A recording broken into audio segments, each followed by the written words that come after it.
the Masters golf tournament should be moved out of Georgia? I think that's up to the Masters. Look, it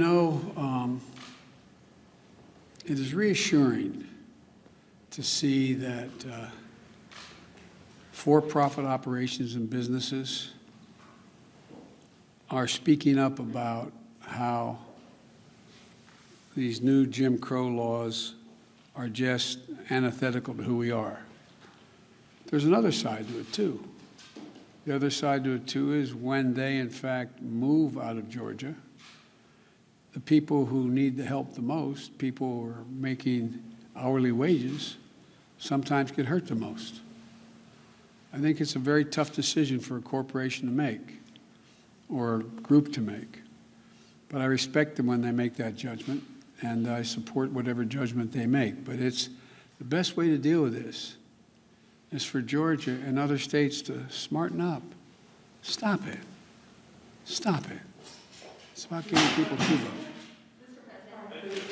Thank you, Mr. President. Despite your personal appeal now, there are many Americans who are very reluctant to take the vaccine, especially in red states.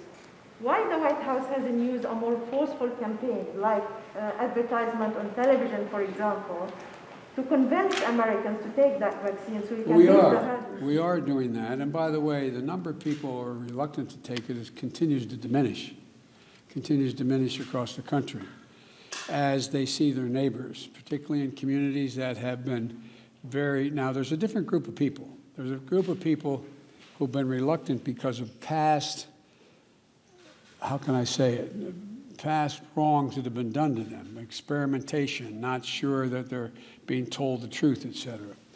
But then there's another group. It seems to me to be,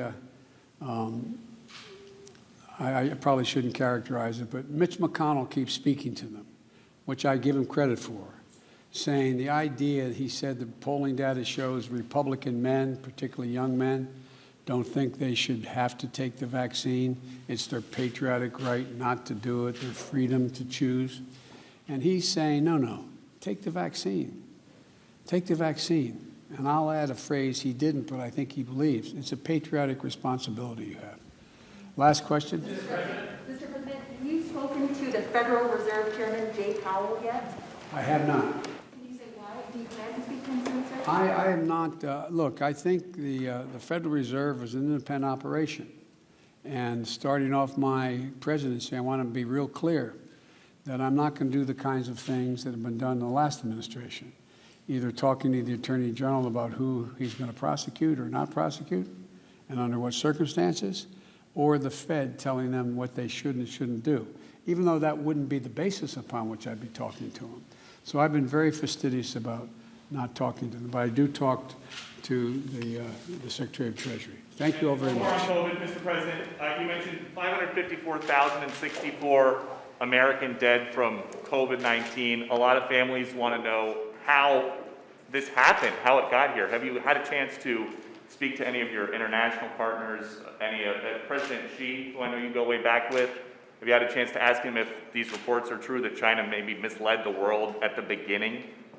No, I have not had that conversation with President Xi. Thank you.